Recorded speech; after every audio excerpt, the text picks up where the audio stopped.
Second year. السلام علیکم. آج ہم رکوع نمبر 5 اور آیت نمبر 41 سے ترجمہ اور تشریح کریں گے.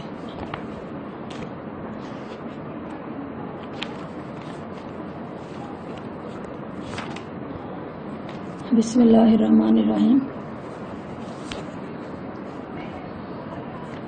وآمنو اور تم ایمان لاؤ بما اس پر انزلتو جو میں نے نازل کی مصدق کلمہ جو تصدیق کرنے والی ہے اس کی معکم جو تمہارے پاس ہے. ولا تکونو اور تم نہ ہو جو اولا پہلے کافرم بہی اس پر اس سے انکار کرنے والے اور تم اس پر پہلے انکار کرنے والے نہ ہو جاؤ.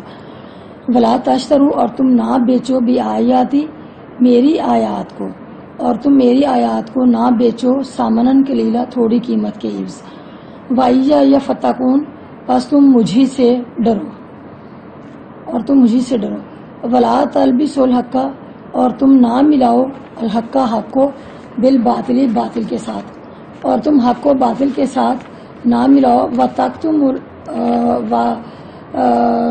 تَكْتُمُوا الْحَقَّ اور نہ تم چھپاؤ اور یہ کہ تم چھپاؤ حق کو وَأَنْتُمْ تَعْلَمُونَ اور تم جانتے ہو. اس میں جو ہے وہ بتایا ہے کہ تم اللہ تعالیٰ فرماتے ہیں کہ تم اس پر ایمان لاؤ جو میں نے نازل کیا، یعنی جو کلام میں نے نازل کیا یعنی قرآن پاک، جو کہ اس کی تصدیق کرتا ہے جو کہ پہلے سے تمہارے پاس ہے. پہلے سے کیا ہے ان کے پاس، یعنی پہلے سے ان کے پاس جو کتابیں ہیں توراۃ زبور انجیل، یعنی ان کی قرآن پاک تصدیق کرتا ہے کہ واقعی وہ کتابیں اللہ تعالیٰ کی طرف سے نازل کردہ تھیں اور صحیح کتابیں تھیں. یعنی اللہ تعالیٰ کی طرف سے نازل کردہ کتابیں بھی تھیں، الہامی کتابیں تھیں اور صحیح کتابیں تھیں. ان کی تصدیق کرتا ہے قرآن پاک، کیونکہ وہ کتابیں اللہ تعالیٰ کی طرف سے نازل کردہ تھیں، صحیح تھیں، لیکن اس میں انہوں نے تحریف کر لی ہوئی تھی، اس وجہ سے ان پہ عمل ختم ہو گیا تھا لیکن ایمان باقی تھا. ولا تشترو اور تم نہ بیچو بیایتی میری آیات کو سامنن کے لیے تھوڑی قیمت کی، اور تم میری آیات کو تھوڑی قیمت کے عوض مت بیچو.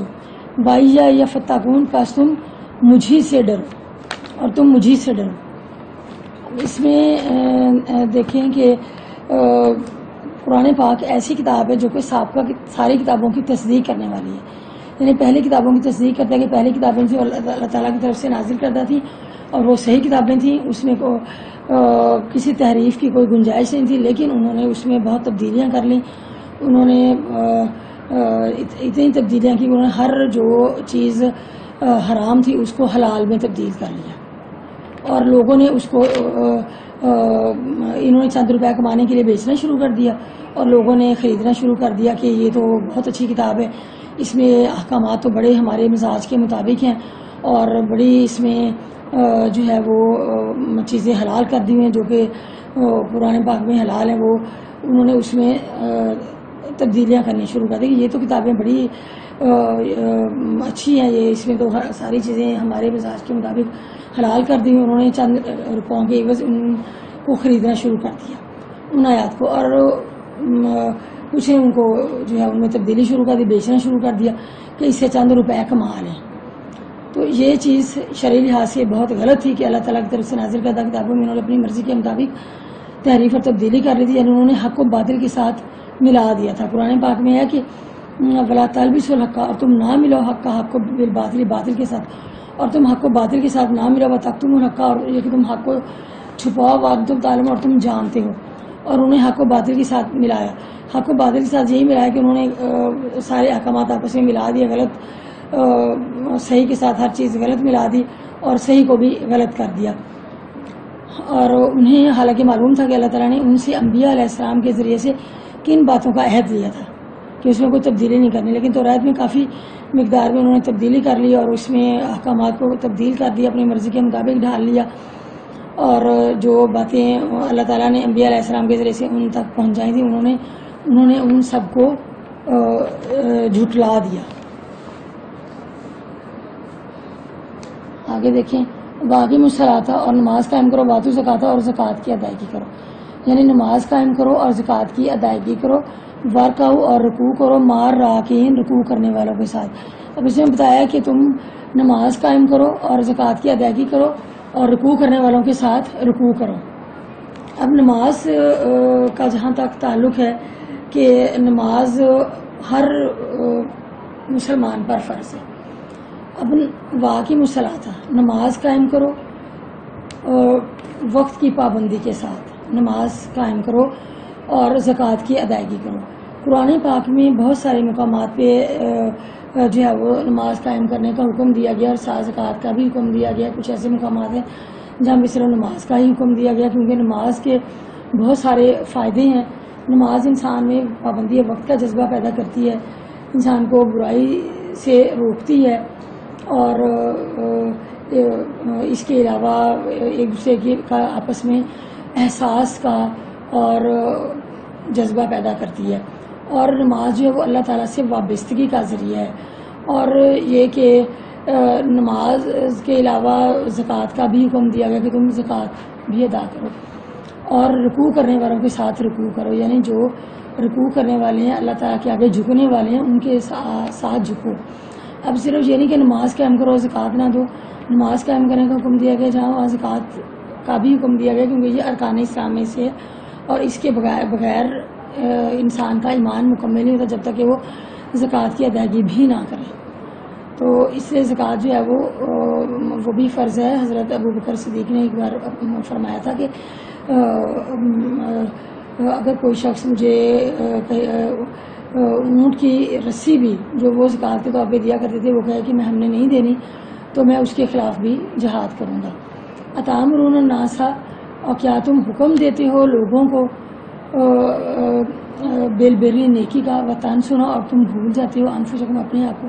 کیا تم لوگوں کو نیکی کا حکم دیتے ہو اور اپنے آپ کو بھول جاتے ہو؟ وانتم، اور تم تتلون الکتاب، اور تم کتاب پڑھتے ہو، افلا تعقلون، کیا تم عقل نہیں رکھتے؟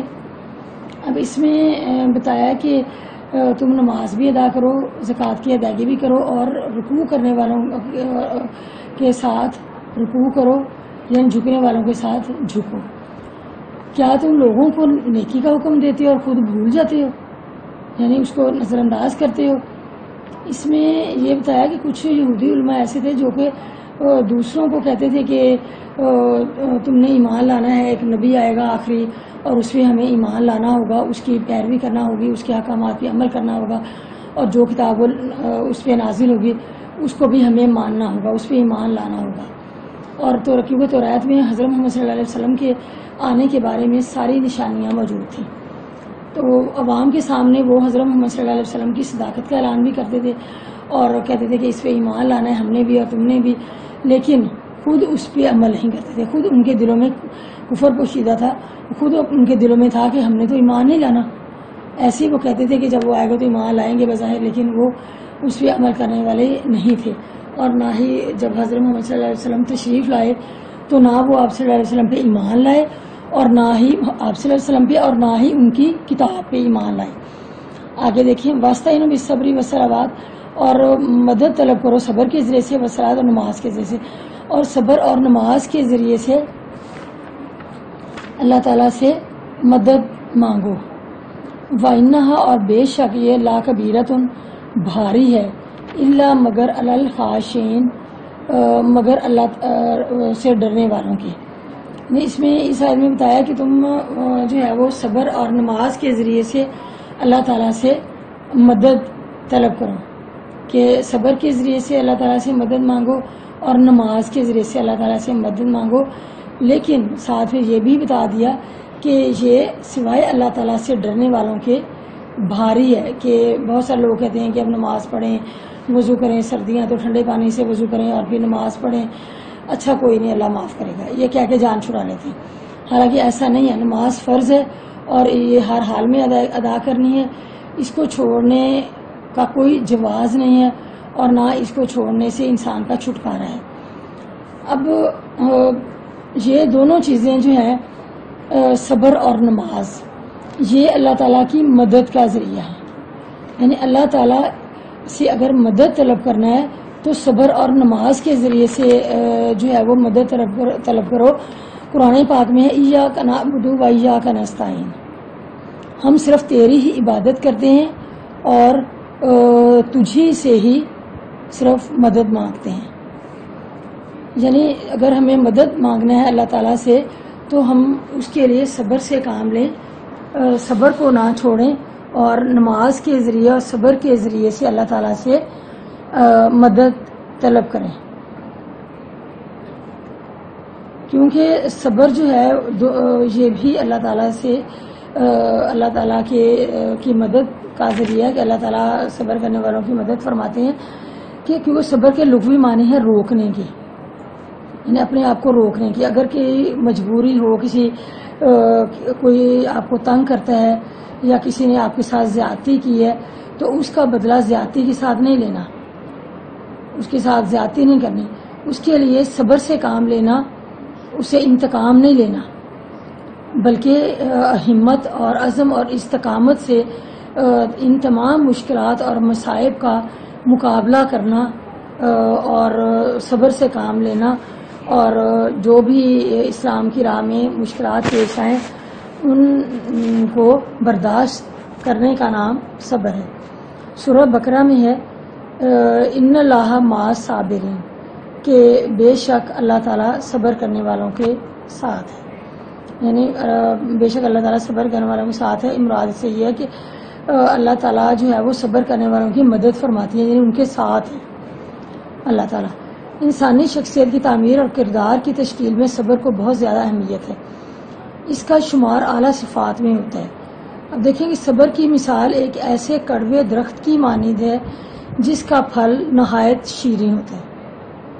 یہ کیوں مثال دی ہے؟ اس لیے کہ جو انسان صبر سے کام لیتا ہے تو اللہ تعالیٰ اس کو بہت اچھا صلہ دیتے ہیں اس کا. صبر کریں، کیونکہ آپ صلی اللہ علیہ وسلم نے فرمایا کہ صبر کرنے والوں کے لیے بہت اچھا بدلہ ہے، کہ صبر کرنے کا بہت اچھا جو ہے وہ صلہ ملتا ہے. اور اس کے بعد ہے نماز. تو نماز جو ہے وہ ایک ایسی عبادت ہے جو کہ انسان کی سیرت اور معاشرے کی تشکیل میں اہم کردار ادا کرتی ہے. اور نماز انسان کے اللہ تعالیٰ کے قریب ہونے کا ذریعہ، یعنی قرب الہی کا ذریعہ ہے. اور یہ کہ نماز سے انسان میں وقت کی پابندی کا جذبہ پیدا ہوتا ہے، آپس میں ایک دوسرے مومن بھائیوں کی خیر خواہی کا اور ان کی خیریت معلوم کرنے کا اور ان کی میں آپس میں محبت کا جذبہ پیدا ہوتا ہے. اور نماز انسان میں اعلیٰ قسم کی صفات پیدا کرتی ہے، اور نماز انسان کی اچھی تربیت کا ذریعہ ہے. اور اس کے علاوہ یہ کہ نماز اللہ تعالیٰ سے باتیں کرنے کا ذریعہ، یعنی جب انسان تکبیر تحریمہ کہتا ہے تو اس کا صرف اور صرف رابطہ اللہ تعالیٰ کے ساتھ ہوتا ہے، کیونکہ وہ اللہ تعالیٰ کی رضا کی خاطر جو ہے وہ نماز کی ادائیگی کرتا ہے. تو قرآن پاک میں واقعی الصلاۃ وآتوا الزکوٰۃ، نماز قائم کرو اور زکوٰۃ کی ادائیگی کرو. ایک اور مقام پر ہے کہ ان الصلاۃ تنہی عن الفحشاء والمنکر، کہ بے شک نماز برائی اور بے حیائی سے روکتی ہے. یعنی نماز جو ہے وہ انسان کو برائی سے اور بے حیائی سے روکتی ہے. جو شخص 5 وقت کی نماز پڑھتا ہے باقاعدگی کے ساتھ اور خشوع و خضوع کے ساتھ اللہ تعالیٰ کی رضا کی خاطر نماز کی ادائیگی کرتا ہے 5 وقت کی، تو میرا خیال ہے کہ اس سے اگر کوئی برائی، اس میں فحاشی کا جذبہ تھا، برائی کا جذبہ تھا، بے حیائی کا جذبہ تھا، تو وہ اس میں ختم ہو جاتا ہے اس میں سے. اس لیے کہ نماز سے انسان میں غلط خیالات ختم ہو جاتے ہیں اور اچھی روایات انسان میں جنم لیتی ہیں. لہٰذا مسلمانوں کو چاہیے کہ جب بھی کسی مسئلہ سے دوچار ہوں، کسی قسم کی پریشانی پیش آ جائے، کوئی حاجت درکار ہو، تو صبر اور نماز کے ذریعے سے اللہ تعالیٰ سے مدد طلب کریں، یعنی نماز کی پابندی کریں اور صبر سے کام لیں. کیونکہ جب انسان صبر سے کام لیتا ہے اور نماز کی پابندی کرتا ہے، 5 وقت کی نماز باقاعدگی سے پڑھتا ہے، تو انسان اللہ تعالیٰ سے جو چیز طلب کرتا ہے اللہ تعالیٰ اس کو ضرور عطا فرماتے ہیں. کیونکہ اللہ تعالیٰ کا وعدہ ہے کہ جو بندہ میری رضا کی خاطر، صرف میری رضا کی خاطر صبر سے کام لیتا ہے، اپنے جذبات کو جو ہے وہ کنٹرول میں رکھتا ہے، برائی سے باز رہتا ہے، بچا رہتا ہے اور میری رضا کی خاطر نماز کی پابندی کرتا ہے تو میرا فرض ہے کہ میں اس کو مایوس نہ کروں، کیونکہ اللہ تعالیٰ کے نزدیک کسی چیز کی کمی نہیں ہے۔ آپ دیکھیں کہ اللہ تعالیٰ کی رحمت کا جو سمندر ہے وہ اتنا وسیع ہے کہ اللہ تعالیٰ اگر انسان مانگتا چلا جائے اور اللہ تعالیٰ اس کو عطا کرتا چلا جائے، دیتا چلا جائے، تو بھی اللہ تعالیٰ کے خزانے میں اتنی کمی نہیں ہوتی جتنی کہ ایک کپڑے سینے والی سوئی کو سمندر میں ڈالیں تو اس کے سوراخ میں کتنا پانی بھرے گا، کچھ بھی نہیں، اتنی بھی کمی نہیں ہوتی۔ اللہ تعالیٰ صرف کن کہتا ہے اور فیکون ہو جاتا ہے۔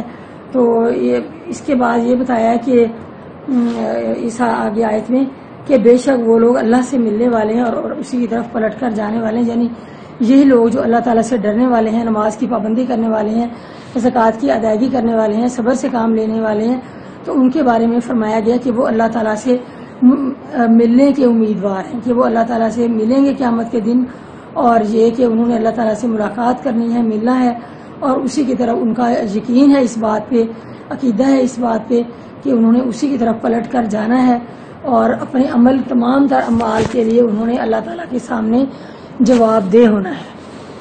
چلیں جی، اللہ حافظ۔